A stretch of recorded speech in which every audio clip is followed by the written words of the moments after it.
అఖిల భారత ఐక్య రైతు సంఘం జాతీయ కమిటీ పిలుపు మేరకు మే 8వ తేదీన డిమాండే రైతుల సమస్యల్ని సాధించుకోవడానికి డిమాండేగా దేశవ్యాప్తంగా ఆందోళన పిలుపునిచ్చింది. అందులో భాగంగానే రేపు తెలంగాణ రాష్ట్ర రాజధాని హైదరాబాదు ఏదైతే ధర్నా చౌక్ ఉందో ధర్నా చౌక్ వద్ద ధర్నా కార్యక్రమం నిర్వహిస్తూ ఉంది. దాన్ని జయప్రదం చేయాలని చెప్పేసి తెలంగాణ రాష్ట్ర కార్యవర్గం పిలుపునిస్తూ ఉంది. ముఖ్యంగా 2014 పార్లమెంట్ ఎన్నికల సందర్భంగా బీజేపీ తన ఎన్నికల ప్రణాళికలో వ్యవసాయ రంగానికి 200 ఆదాయం తెచ్చిపెడతానని, దానికి స్వామినాథన్ కమిషన్ సిఫారసుల మేరకు సీటు రైతు పెట్టుబడికి 50% కలిపి ఎంఎస్పీ ధరని నిర్ణయిస్తానని చెప్పి హామీ ఇచ్చింది. హామీ ఇచ్చి వ్యవసాయ రంగానికి రైతాంగానికి ద్రోహం చేసింది. ఆ వెలుగులో దేశవ్యాప్తంగా ఈ ఎంఎస్పీ గ్యారంటీ చట్టాన్ని సాధించడం కోసం ఐక్య ఆందోళన 16 మాసాలు కొనసాగింది. 750 మంది రైతాంగం ఆ పోరాటంలో అమరులయ్యారు.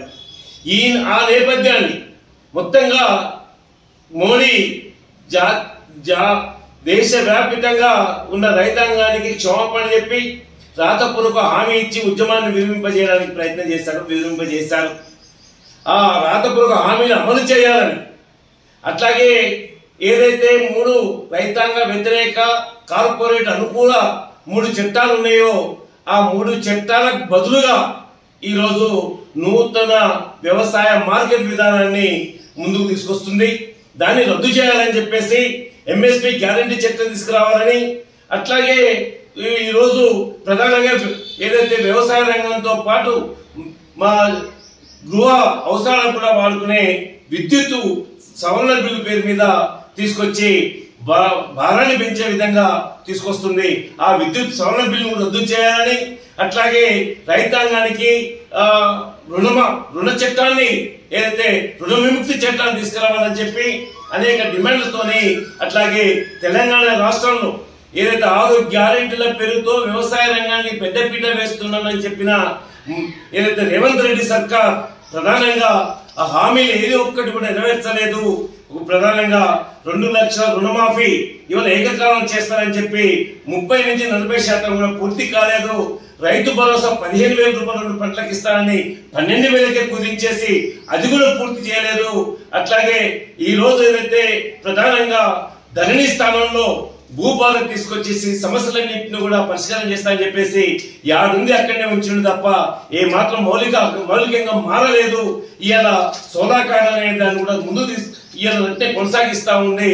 ఈ వెలుగులో రాష్ట్ర కేంద్ర ప్రభుత్వాల రైతాంగ వ్యతిరేక విధానాల్ని వ్యతిరేకిస్తూ వాళ్ళ ఇచ్చిన హామీల అమలు కోసం 8వ తేదీన ధర్నా చౌక్ లో ఇందిరా పార్క్ వద్ద జరిగే అఖిల భారత ఐక్య రైతు సంఘం రాష్ట్ర కార్యవర్గం పిలుపులో భాగంగా ధర్నా చేపడుతున్నాం.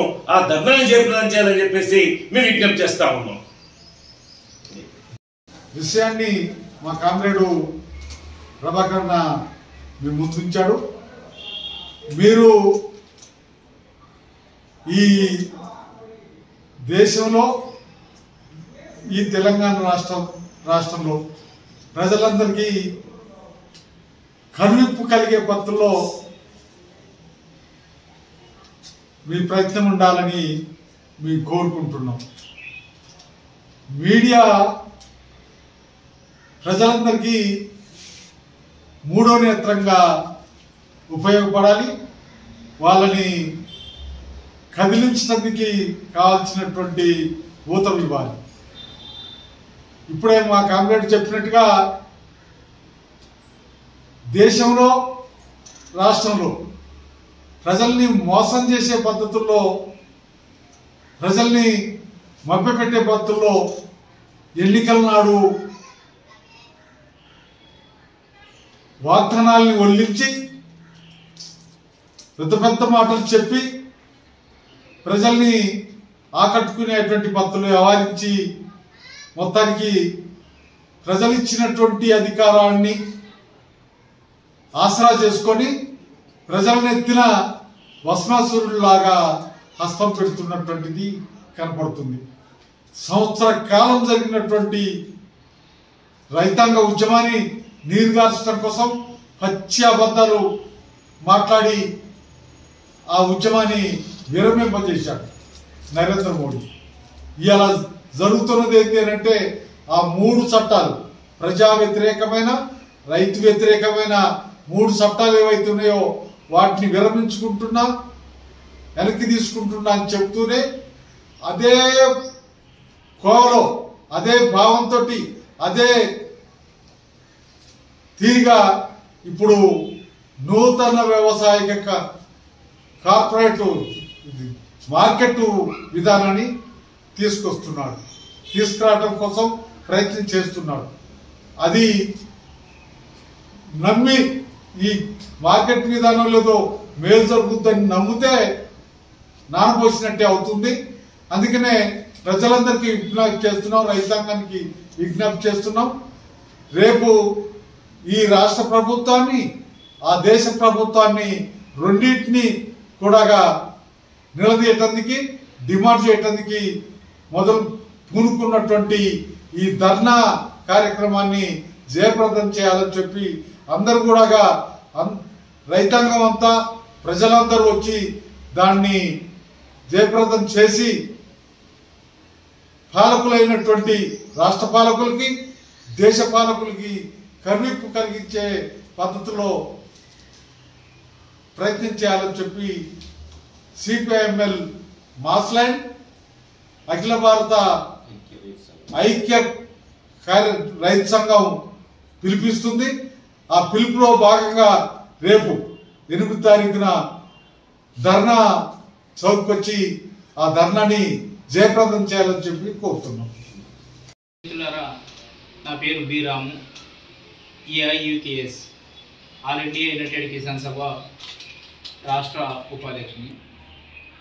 రేపు 8 తారీఖు నాడు దేశవ్యాప్తంగా రైతులు ఎదుర్కొంటున్నటువంటి, ముఖ్యంగా కేంద్ర ప్రభుత్వం తీసుకొచ్చినటువంటి చట్టం, నూతన వ్యవసాయ మార్కెట్ పాలసీ, అగ్రికల్చర్ పైన, వ్యవసాయం పైన తీసుకుని వచ్చింది. ఇది గతంలో 3 నల్ల చట్టాలు, రైతు వ్యతిరేక చట్టాలు ఏవైతే ఉన్నావో వాటిని ఉపసంహరించుకున్న స్థానం లోపల చేస్తున్నటువంటి చట్టం. ఈ మార్కెట్ పాలసీలో ప్రధానంగా చర్చించాల్సింది దేశవ్యాప్తంగా ఉండే రైతాంగం మినిమం వ్యవసాయానికి సంబంధించి కనీస మద్దతు ధరల గ్యారంటీ చట్టాన్ని చేయాలని చెప్పి డిమాండ్ చేస్తున్నారు. దాన్ని చర్చించాల్సిన విషయంగా ఉండింది. దానికి భిన్నమైనటువంటి పద్ధతులు తీసుకొచ్చిన చట్టం అది పాత చట్టాలని, అంటే దేశంలో ఉండే వ్యవసాయాన్ని కార్పొరేట్లకు, అదాని అంబానీలకు తాకట్టు పెట్టి చట్టంగా తీసుకుని రావడం అనేది జరిగింది. ఈ దొడ్డిదారిని వచ్చిన చట్టం కాబట్టి దీన్ని వ్యతిరేకిస్తూ మేము ఈ రాష్ట్రం లోపల రేపు ఈ భారీ ఎత్తున ధర్నా చేయాలని చెప్పి పిలిపివ్వడం అనేది జరిగింది. అదే రకంగా రాష్ట్ర ప్రభుత్వం కూడా రుణమాఫీ చేస్తామని చెప్పి వాగ్దానం చేసింది. అది రుణమాఫీని 20 లక్షలు చేసి ఈరోజు 31 లక్షలు చేసినామని చెప్పి తుమ్మల నాగేశ్వరరావు, అదే రకంగా ముఖ్యమంత్రి కూడా నిన్న ప్రకటించినటువంటి పరిస్థితి ఉంది. అదే రకంగా రైతు భరోసాకు సంబంధించి 7,500 ఎకరాకి ఇస్తామని చెప్పి ఈరోజు 12,000 మాత్రమే దాన్ని రైతు భరోసాని, అంటే 15,000 ఇచ్చే స్థానం లోపల 12,000 ఇస్తున్నటువంటి పరిస్థితి ఉంది. ప్రాజెక్టులు ముఖ్యంగా రాష్ట్రంలో ఉండేటటువంటి పాలమూరు రంగారెడ్డి కానీ, లేదా సీతారామ ప్రాజెక్టు కానీ, అదే రకంగా అంటే కాళేశ్వరం ప్రాజెక్టు పెండింగ్ వర్క్లు ఏవైతే ఉన్నాయో వీటన్నిటిని పూర్తి చేసి నీళ్ళు ఇచ్చే స్థానంలో వాటన్నిటిని కూడా అది అవినీతి పరమైనవనో లేకపోతే డబ్బులు లేవనేది కాకుండా వాయిదా వేయడం జరిగింది. ఇది రైతు వ్యతిరేకమైనటువంటి విషయాలు కాబట్టి వీటన్నిటిని వ్యతిరేకిస్తూ జరుగుతున్నటువంటి ఈ ధర్నాని విజయవంతం చేయాల్సిందిగా రాష్ట్ర వ్యాప్తంగా ఉండే రైతాంగం అంతా కదిలొచ్చి ఇందులో పాల్గొనాలని చెప్పి పిలుపునిస్తున్నాం.